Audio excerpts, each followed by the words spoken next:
con el primer ministro Starmer para refinar el gran acuerdo comercial entre Estados Unidos y el Reino Unido.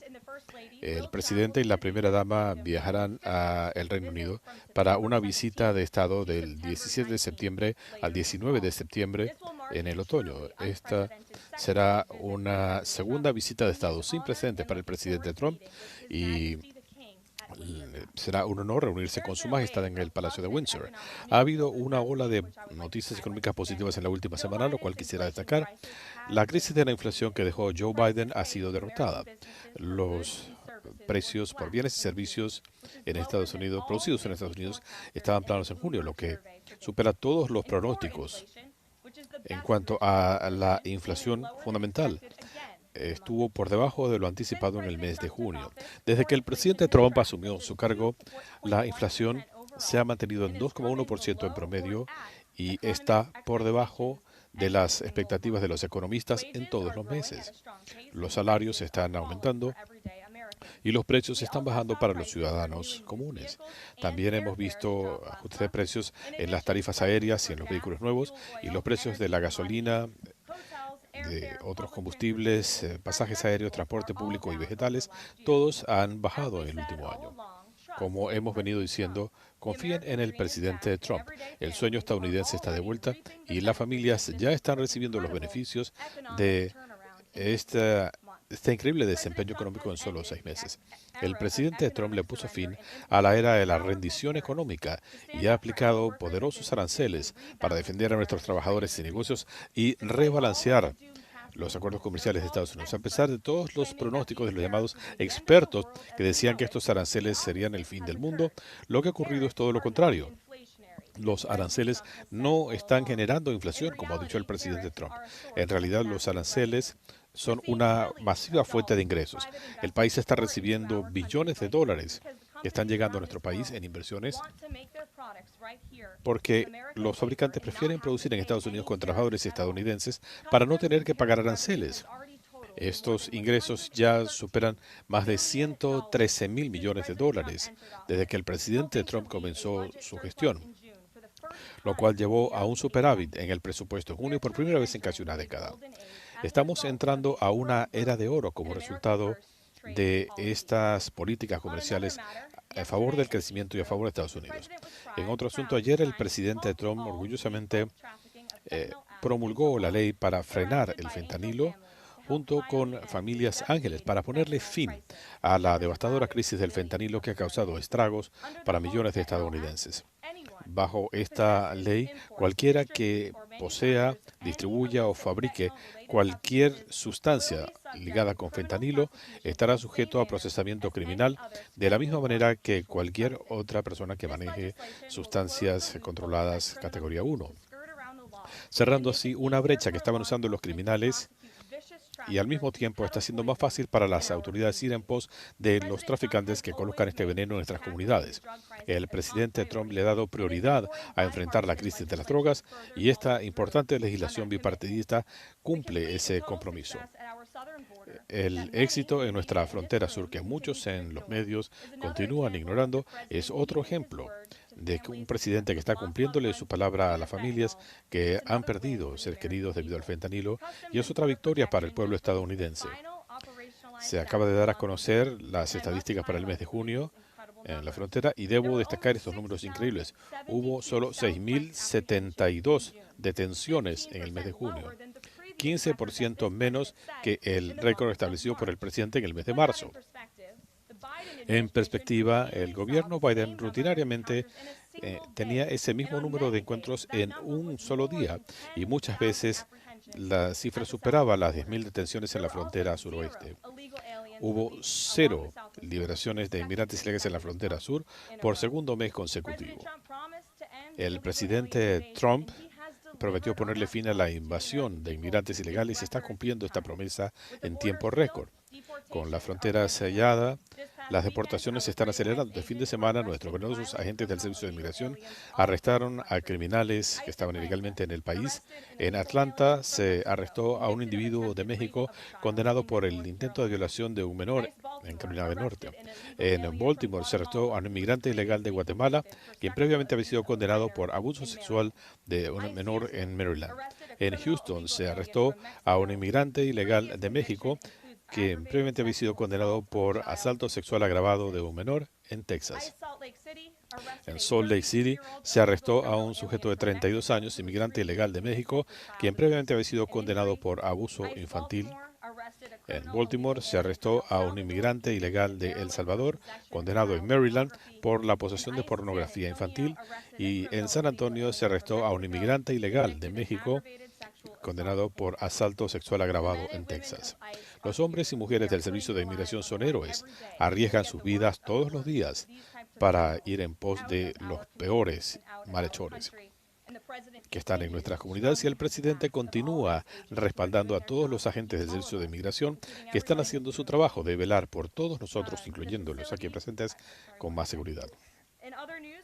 En otras noticias, después de estas acciones audaces del presidente Trump para proteger a los menores de Estados Unidos, los proveedores de prácticas salvajes van a tener que cerrar sus establecimientos.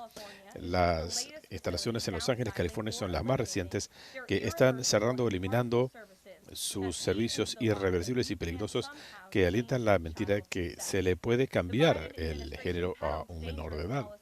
El gobierno de Biden promovió políticas que desafiaban la ciencia médica en favor de ideologías transgénero extremistas. El presidente Trump le ha puesto fin a esto para que los niños de Estados Unidos tengan protegida su inocencia y que nuestros niños puedan tener vidas saludables y productivas. Finalmente, anoche los republicanos en el Senado aprobaron el programa de reversión del presidente Trump para rescindir millones de dólares en gastos dispendiosos y para ponerle fin a los fondos de los contribuyentes para PBS y NPR, que han utilizado fondos federales para promover una agenda izquierdista durante muchos años. Esto debería ser aprobado cuanto antes en la Cámara de Representantes para que sea remitido al presidente para su promulgación. Sé que muchos han estado especulando en los medios sobre unas lesiones en la mano del presidente. En aras de la transparencia, el presidente me pidió que les comparta una nota de su médico con todos ustedes. En semanas recientes, el presidente Trump tuvo hinchazón en sus piernas. De acuerdo con su tratamiento médico de rutina, esto fue evaluado por la unidad médica de la Casa Blanca. El presidente fue sometido a un examen amplio, incluyendo un estudio vascular, un examen con Doppler en las venas, lo cual reveló una insuficiencia venosa una insuficiencia venosa, una condición benigna normal en un individuo de su edad. No hay evidencia de trombosis o enfermedad arterial. Los exámenes del laboratorio incluyeron un examen hematológico completo, pruebas de coagulación, péptidos y otros biomarcadores. Todos los resultados estuvieron dentro de los rangos normales. También se le efectuó un ecocardiograma, lo que demostró estructura y función normales del corazón. No había indicios de problemas cardíacos, renales u otras enfermedades. Además, fotografías recientes del presidente mostraron un ligero hematoma en el brazo. Esto es normal de lo que se deriva del uso de aspirina y el recibir apretones de manos con frecuencia. Esto es un efecto normal de la terapia con aspirinas. Y el presidente continúa gozando de excelente salud, lo cual ustedes han visto acá todos los días. El presidente me pidió que compartiera esto con ustedes. Con gusto responderé a otras preguntas. Les vamos a dar copia del memorando del médico del presidente, como siempre hacemos, y pasamos a sus preguntas. En Nuevos Medios está Frank Corba, quien es el corresponsal de Bitcoin Magazine. Así que, ¿por qué no comenzamos contigo? Gracias por estar aquí. Gracias. Quisiera saber si el presidente está a favor de eliminar el lenguaje concerniente a criptomonedas de la legislación. Y el presidente habló, acá él habló de una excepción mínima para gastos en Bitcoin y otras criptomonedas. El presidente indicó su respaldo para estas medidas sobre las criptomonedas y el presidente las sigue apoyando. Ciertamente somos receptivos a facilitar los pagos con criptomonedas a aquellos que quieran usar estas monedas de manera simple. Esto pudiera darse en el futuro y vamos a seguir explorando soluciones legislativas para lograr esto. En cuanto a la moneda digital y la ley Genius que se aprobó en el Congreso y será enviada al presidente para promulgación, la Cámara debería estar votando sobre esto. Esperamos que esto llegue pronto al presidente y esperamos tener una ceremonia de firma mañana en la tarde. Ustedes tendrán los detalles. Este proyecto de ley hará de Estados Unidos la capital de las criptomonedas en el mundo, lo cual prometió el presidente. En cuanto a un banco central de monedas digitales, el presidente se opone a esa idea, lo indicó durante la campaña. Aunque esto no está contemplado en esta legislación, él firmó una orden ejecutiva prohibiendo la formación de un banco central de criptomonedas. El presidente apoya los esfuerzos del Congreso para legislar sobre esta materia y pensamos que habrá leyes futuras que saldrán del Capitolio. El presidente está ansioso por la promulgación y tendrá otra ceremonia de firma en la tarde de hoy. Gracias. Se ha hablado mucho acerca de los archivos de Epstein. El presidente dice que es una falacia. ¿Puede aclararnos qué parte de este proceso es una falacia? El presidente se refiere al hecho que los demócratas han aprovechado este tema para hablar de transparencia en relación con el tema de Epstein, lo cual es escandaloso viniendo de los demócratas. Durante 4 años no hicieron absolutamente nada en lo que concierne a transparencia respecto a Jeffrey Epstein y sus delitos. Fue este presidente el que dio instrucciones al Departamento de Justicia y a la Secretaría de Justicia a haer una revisión minuciosa de todos los archivos concernientes a Jeffrey Epstein, lo cual hicieron. La Secretaría de Justicia, el FBI, Dan Bongino, Kash Patel, Pam Bondi, todos ellos, voces confiables en el Partido Republicano, se han pronunciado sobre esto.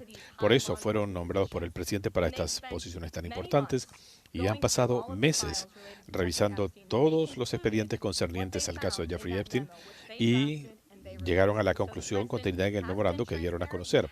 El presidente ha sido transparente, ha cumplido sus promesas al pueblo estadounidense, pero no le gusta ver a los demócratas y los medios tradicionales cubriendo esto como si fuera la historia más importante para el país. El presidente ha estado trabajando muy duro esta semana. El martes estuvo en Pensilvania, donde consiguió inversiones por $90,000 millones para la gente de ese estado. Luego regresó a la oficina oval a las 8 de la noche y estuvo trabajando para que se consigan los votos para aprobar la ley Genius. Y ahora esta legislación está lista para promulgación. Ayer se reunió con el rey de Bahrein para conseguir más inversiones para el país y en la tarde el presidente estuvo junto con padres que perdieron a sus hijos debido al fentanilo y promulgó una legislación bipartidista sobre la materia. Y ningún canal de cable cubrió este evento en vivo como debería ser. Eso es lo que es importante para el presidente. ¿Qué puede ser más importante para el país que ayudar a familias que han perdido a sus hijos? El presidente se va a seguir enfocado en estos temas. Ustedes tienen figuras prominentes, incluyendo el presidente de la Cámara y otros que han apoyado la idea de que se den a conocer los expedientes del caso Epstein.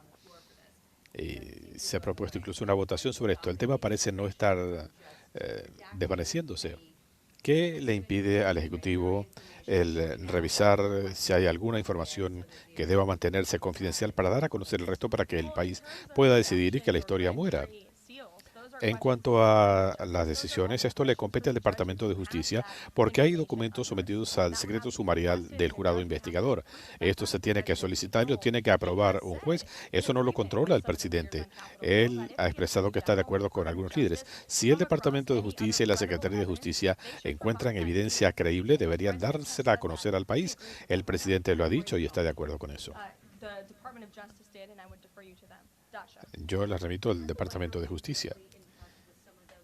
¿Ha estado la Casa Blanca en contacto con algunos influencers de MAGA que no están de acuerdo con esta idea? ¿Deberían abandonar esta historia? El presidente y este equipo siempre tienen contacto con quienes apoyan al presidente, con voces de todos los sectores. Esa es parte de la razón por la que este es un gran presidente, porque está dispuesto a escuchar perspectivas diferentes. Él ha estado guiando a este país no solo en los últimos 6 meses para tener un éxito histórico, también en su primer gobierno, en los primeros 4 años. Él ha llevado el movimiento MAGA a través de estos momentos tan difíciles, guiándose por su instinto y por el mejor interés del país. Y como siempre digo, el país debe confiar en el presidente Trump. El lunes el presidente anunció que si no había un avance con Rusia en cuestión de 50 días, habría aranceles adicionales. ¿Qué sucede si Rusia no le pone fin a la guerra con Ucrania en 50 días? Como claramente lo dijo el presidente, si no se ha llegado a un acuerdo de cese al fuego o a un acuerdo de paz, si Rusia se niega a llegar a un acuerdo de cese al fuego legítimo, habría la imposición de aranceles muy severos y otras sanciones. Los países que le compran petróleo a Rusia serían sancionados también y eso le causaría un grave daño a la economía de Rusia. Y debo añadir que el presidente quiere que este conflicto termine por la vía diplomática. Ha insistido en ello. Este gobierno ha dedicado muchas horas, mucho tiempo a buscarle una solución a este conflicto. El presidente quiere que se le ponga fin a las matanzas y quiere salvar vidas. Si me permite, sobre la primera parte, la de los aranceles. La segunda parte la entiendo, los aranceles secundarios, pero entre Estados Unidos y Rusia el comercio en 2024 fue de 3.000 millones de dólares. Eh, Acá ustedes decían que no era necesario aplicarle nuevos aranceles a Rusia debido a que el volumen de comercio no lo requería. ¿Por qué ahora y por qué esto pudiera obligar a que se acerquen a un acuerdo de paz? 3.000 millones de dólares sigue siendo mucho dinero. Y está el tema de los aranceles secundarios que entrarían en vigencia en 50 días. En cuanto al Congreso, la congresista Salazar presentó un proyecto de ley eh, que se refiere a la reforma migratoria. ¿Cuál es la posición de la Casa Blanca sobre este proyecto de ley? Y si esto llegara al presidente, ¿lo vetaría? Ni la Casa Blanca ni el presidente han leído este proyecto de ley todavía. Hemos estado concentrados en la ley de presupuesto, que fue un logro histórico de este presidente, la ley Genius, el paquete de reversión de fondos. El presidente ha dejado en claro que él no apoya amnistía de ningún tipo para los inmigrantes ilegales. La presidenta de NPR dice que se está poniendo en peligro la seguridad pública del país. La congresista Mikulski ha indicado que las emisoras de teledifusión pública salvan vidas.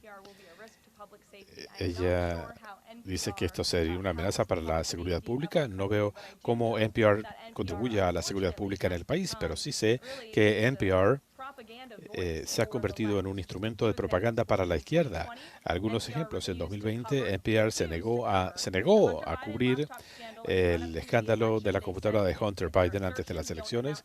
Decían que esto no significaba mucho y que no iban a que no iban a perder el tiempo de su audiencia sobre esta materia. Eso no suena como una opinión imparcial, sino partidista. Y esto es una organización financiada por los contribuyentes. La misma persona dijo que el presidente era racista y mostró una fotografía con una gorra de apoyo a la campaña de Biden, servido en la junta directiva de organizaciones partidistas. El corresponsal de PBS decía que el presidente estaba promoviendo el mito de Estados Unidos. En 2017, PBS dedicó todo un panel a discutir el tema del privilegio blanco. En 2023, en Washington Week, estuvieron hablando de la salud mental de Joe Biden. Estas son organizaciones que no son informativas, sino plataformas de los izquierdistas financiadas por los contribuyentes, y al presidente no le parece que esto sea una buena idea. En cuanto a la Reserva Federal, el presidente considera que la política restrictiva de la Reserva en este momento puede desacelerar la economía. ¿A qué pausa se refiere? Si la posición actual de restricciones de la Reserva Federal, si esto pudiera generar una ralentización de la economía. No he escuchado al presidente discutiendo este tema en particular, pero en cuanto a la Reserva Federal, el presidente ha sido muy transparente en cuanto a su descontento con las políticas y el manejo de la Reserva Federal, y él les habló de esto ampliamente ayer en la oficina oval. Y si me permites, el mes pasado el primer ministro de Canadá dijo que el presidente había accedido a un plazo para llegar a un acuerdo comercial que expira en 4 días. ¿Habrá un acuerdo con Canadá? Ya veremos. El equipo sigue trabajando activamente en conversaciones con Canadá, y el presidente ha dicho que lamentablemente nuestros vecinos del norte han sido interlocutores difíciles en materia de comercio. Eh, Como ustedes saben, 25 países han recibido cartas hasta ahora directamente del presidente con su firma allí, desde Japón, Corea del Sur, Sudáfrica, Kazajstán, Malasia, por mencionar algunos países. Canadá también recibió una carta, como usted, al 35%. Dicho esto, si los países quieren conversar legítimamente, el gobierno y el presidente están dispuestos a seguir conversando, pero estas cartas que se han recibido son el acuerdo planteado, y estos acuerdos se van a establecer. En cada caso, cada país tiene instituciones particulares en base a los intereses de los Estados Unidos, de los trabajadores y el pueblo estadounidense.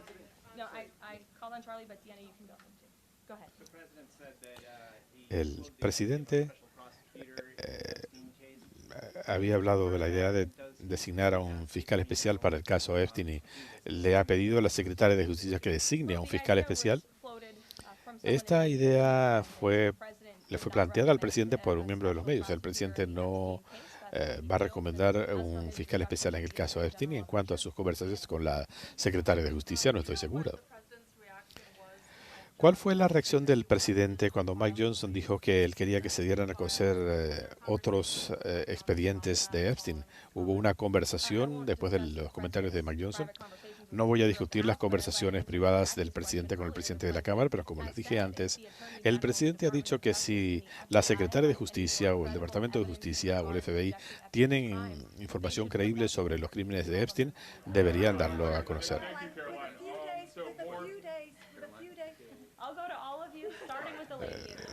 Comencemos con la dama. Vamos a ver con todos. A solo días de que se venza el plazo del 9 de agosto, ¿cómo van las negociaciones? ¿Hay puntos de fricción? ¿Podemos esperar un acuerdo o habrá otros retrasos? Entiendo que el plazo es el 1 de agosto. En cuanto a la Unión Europea, siguen ansiosos por negociar con nuestro país por razones obvias, para buscar maneras de reducir los aranceles y otras barreras que establecimos para proteger a nuestras compañías y trabajadores. El equipo del presidente sigue en conversaciones con la Unión Europea. ¿Es posible un diferimiento? El presidente ya dijo que no lo haría. En Gaza, una iglesia fue blanco de un ataque israelí. 10 personas murieron, resultaron heridas. La reacción del presidente no fue positiva. Le habló esta mañana al primer ministro Netanyahu para mencionar este impacto contra una iglesia en Gaza, y el primer ministro emitirá una declaración sobre la materia. Fue un error de los israelíes el disparar contra esta iglesia. Estén atentos a lo que diga el primer ministro. Volviendo a la carta que leyó al comienzo, esta inflamación de las piernas le causa molestias al presidente? No, para nada. Y ustedes lo han notado, él trabaja en forma continua. En cuanto a los tratamientos, yo los remitiría al médico del presidente. La carta responderá a sus preguntas. Un banquero de origen chino que trabaja para Wells Fargo le han impedido salir de China. El presidente le ha planteado esto al presidente Xi. No estoy al tanto del caso, pero nuestro equipo de seguridad nacional seguramente podrá responderle al respecto.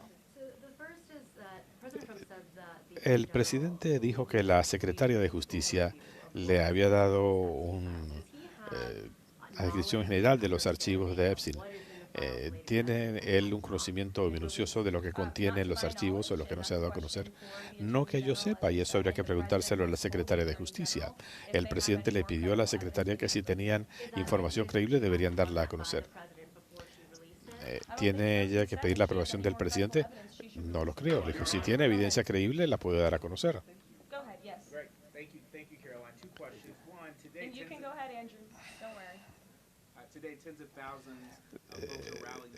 Decenas de miles de personas están protestando en todo el país, honrando la memoria del congresista John Lewis.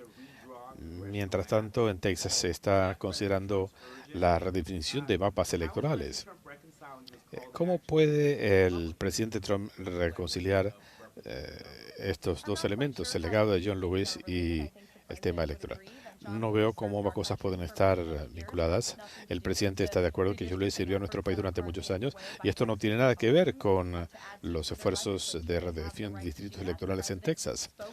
El presidente habló con los congresistas del estado de Texas, pero depende de ellos y de su legislatura que esto sea aprobado. El presidente apoya la solicitud del Departamento de Justicia de darle un día de cárcel al oficial acusado por la muerte de Breonna Taylor. ¿Y qué mensaje le da esto a su familia y a otras familias? No he hablado con el presidente de este caso.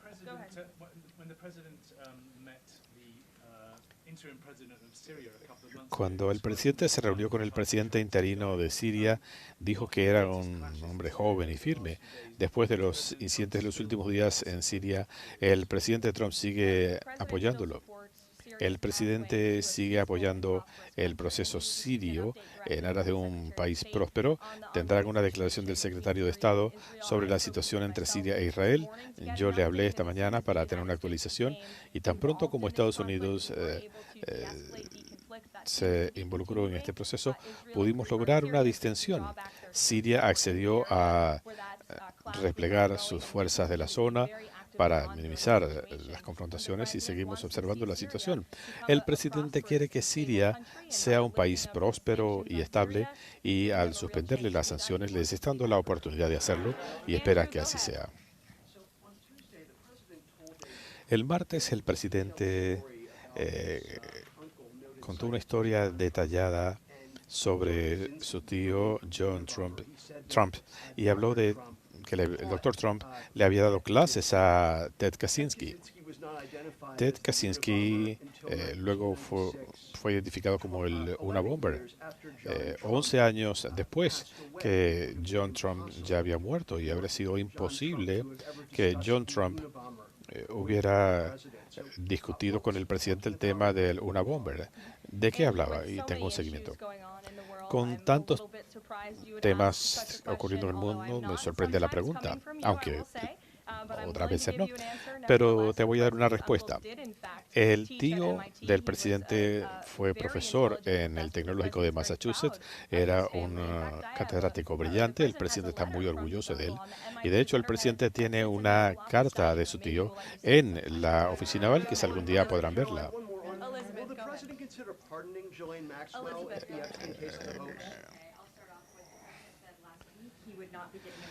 El presidente dijo que no se iba a involucrar en la contienda para elegir al alcalde de Nueva York. ¿Por qué el presidente quiere mantenerse al margen? El presidente se reserva el derecho a intervenir o no en procesos políticos y él tomó una decisión en ese sentido. Si bien él ha dicho que él no quiere ver que elijan a un individuo que es un comunista conocido, que apoya la abolición de la propiedad privada, el retiro de fondos a la policía. Él ha hecho declaraciones francamente antisemitas. Sería un desastre para Nueva York y para el país. Y muy claro que este individuo, comunista conocido, Estuvo recientemente en Washington esta semana reuniéndose con líderes del Capitolio. Este es el camino del Partido Demócrata. Obviamente no aprendieron nada el 5 de noviembre y de la victoria abrumadora del presidente.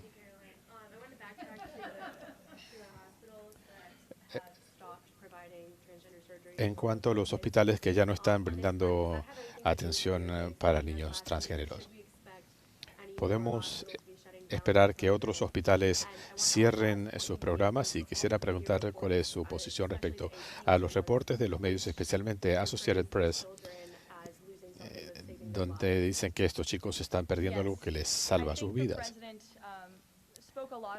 El presidente ha hablado de este tema, un asunto político, pero también cultural, que afecta a menores y a sus familias. Él habló de esto durante la campaña y se mostró sorprendido por el repunte que estábamos viendo por parte del Partido Demócrata en el interés en la mutilación y castración química de niños inocentes. El presidente le dio prioridad a emitir órdenes ejecutivas para quitarle los fondos a cualquier hospital o instalación médica del país que ofrezca estos procedimientos salvajes. En cuanto a la posición del presidente sobre este tema, hemos tenido una respuesta abrumadora, que esto es bueno para los niños de Arizona. En Phoenix ya no se están ofreciendo terapias hormonales para menores de edad. En California se está poniendo fin a la reasignación de género de menores. En Illinois, el Hospital de Niños de Chicago suspendió los tratamientos de cambio de sexo para menores de edad. Estas son prácticas salvajes a las que no se debe someter a ningún niño inocente. El presidente quiere proteger la inocencia de los niños y sé que la mayoría de los estadounidenses lo apoya en este sentido. Esta es una acción sumamente popular. El presidente ha enfrentado estas instituciones médicas y las mismas han seguido la línea trazada por el presidente. En cuanto al paquete de revisión de asignaciones, ¿por qué los demócratas votarían por un programa si los demócratas pueden al día siguiente revertir la decisión? Estamos hablando de 9.000 millones de dólares en gastos dispendiosos. Eso es lo que se está recuperando. Esto es positivo para el país, para los contribuyentes, y creo que el director de presupuesto ha indicado que este proceso debería ser más bipartidista. Hubo una época en que los demócratas también tenían interés en eliminar el gasto dispendioso y el abuso en el gasto federal, y todos en el país deberían estar de acuerdo en que el gobierno gasta demasiado en cosas que no importan. Cosas como NPR o PBS o el Fondo por la Democracia, que tiene un cargo multimillonario del Departamento de Estado y estaba asignando fondos para equidad de género en Yemen, 3.900.000 dólares para promover la integridad informativa para las poblaciones LGBTQ en los Balcanes. Esto no es un uso adecuado del fondos de los contribuyentes y ojalá más demócratas se sumaran a este esfuerzo. Una aclaratoria es, el presidente aprobó el despido de la señora Comey del Departamento de Justicia. Esto se hizo en el Departamento de Justicia. Los centros de Medicare y Medicaid habrían llegado a un acuerdo para compartir acceso con el Servicio de Inmigración de información de beneficiarios del programa de Medicaid.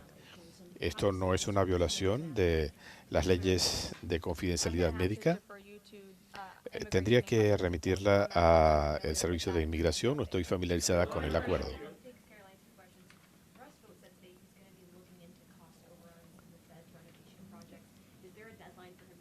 Pregunta fuera de micrófono. No creo que haya un plazo. El presidente ha hablado del tema, pero se trata de analizar cuidadosamente este proyecto que ha tenido un sobreprecio enorme. Se está construyendo una mansión para la Reserva Federal y esto es totalmente dispendioso. Creo que es algo positivo que el gobierno esté analizando este tema. Si encontraran situaciones de fraude, considerarían el despido del presidente de la Reserva Federal. Es algo hipotético. El embajador Huckabee estuvo con el primer ministro Netanyahu. ¿Algún plan de sanciones? No tengo nada que actualizar en este momento. ¿Considera el presidente que se ha hecho justicia en el caso Epstein? El presidente le dio instrucciones al Departamento de Justicia de hacer una revisión minuciosa del caso y lo hicieron. Y todos estuvieron de acuerdo, el director, el subdirector del FBI, la secretaria de Justicia, estuvieron de acuerdo y redactaron un memorando al respecto.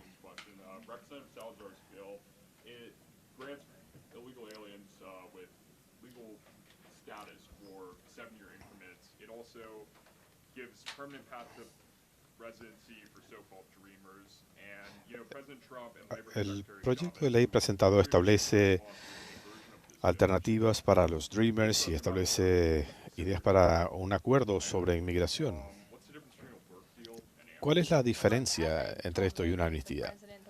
Como decía, el presidente y la Casa Blanca no han revisado este proyecto de ley, no hemos estado enfocados en eso, pero el presidente ha sido muy claro en que él no apoya ninguna amnistía.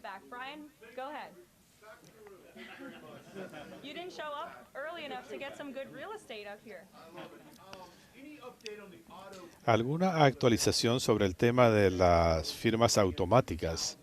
Entendemos que hubo miles de documentos que se firmaron antes que Joe Biden dejara la presidencia. ¿Alguna actualización? No me río de ti, me hace gracia lo lejos que estás. Van a necesitar micrófonos allá atrás. En cuanto a esta investigación, sí, la consultoría jurídica de la Casa Blanca lanzó su investigación sobre el uso de la firma automática durante el gobierno del presidente Biden. Hemos solicitado documentos de los archivos nacionales y, como hemos dicho en múltiples ocasiones, es sumamente importante llegar al fondo de quién estaba encabezando la toma de decisiones en la Casa Blanca, porque el mismo expresidente Biden le dijo al New York Times que él, cuando estaba acá no daba entrevistas, pero ahora sí, él dice que él no revisó cada uno de los indultos que salieron con su firma. Eso es sumamente preocupante y esto es algo que este presidente nunca toleraría. Este es un presidente que continuamente está firmando documentos. Cualquier documento que tenga implicación legal lleva la firma auténtica del presidente porque él es quien toma las decisiones. Parece que no era así antes en la Casa Blanca y el país quiere respuestas sobre quién estaba manejando el gobierno, porque acá se tomaron decisiones que causaron estragos en el país y esto se tiene que aclarar. Algunos grupos cristianos dicen que no están recibiendo visas para viajar a Israel y lo han planteado al embajador Huckabee. ¿Está la Casa Blanca al tanto de este tema? Y le han expresado este punto al gobierno de Netanyahu. No estoy al tanto, Mark, pero nuestro Consejo de Seguridad Nacional y el Departamento de Estado, como sabes, manejan el tema de las visas de viajes.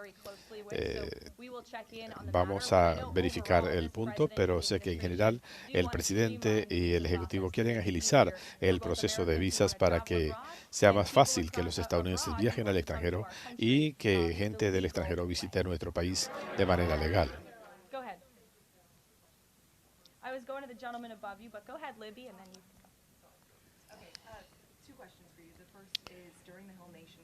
Dos preguntas. La secretaria Noem sugirió que podía haber cambios a TSA. ¿Está el presidente al tanto y cuáles serían los cambios? Yo la remito al Departamento de Seguridad Nacional, pero sí vi los comentarios de la secretaria, ¿no? Y me parece excelente que desde el comienzo ella le preguntara a TSA qué estamos haciendo bien o no, cómo podemos hacer más eficientes los viajes, manteniendo el máximo de seguridad para los viajeros estadounidenses. Y ellos anunciaron que ya no era necesario quitarse los zapatos en los aeropuertos. Buena noticia para quienes viajamos con frecuencia. Pero hay otros elementos de los que le puede hablar la secretaria de Justicia. Y en cuanto a la visita de Pam Bondi Bergam a Alcatraz, ¿cuál es el plan? Y el presidente espera que haya gente recluida allí si esto se le abrirá como una cárcel.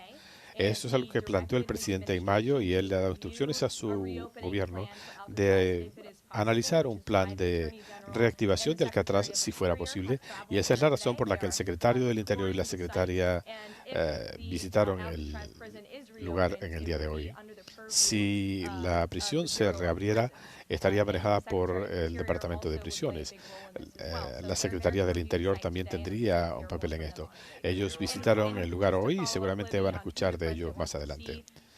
Y en cuanto a quién quisiera ver el presidente en Alcatraz, los peores malhechores del país, no solo estadounidenses que cometen crímenes, sino también inmigrantes ilegales que cometan crímenes antes de su deportación.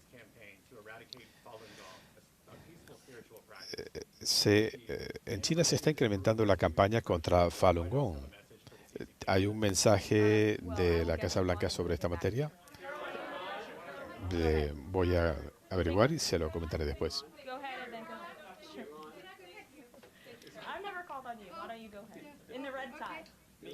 Dr. Harper behind. Yes, go ahead. Go ahead. Me, thanks. Yes. Thank you, Carol. Yes, you. What's your name? My name is Matias. Thank you. What's your outlet? I'm for Record TV, Brazil. Great.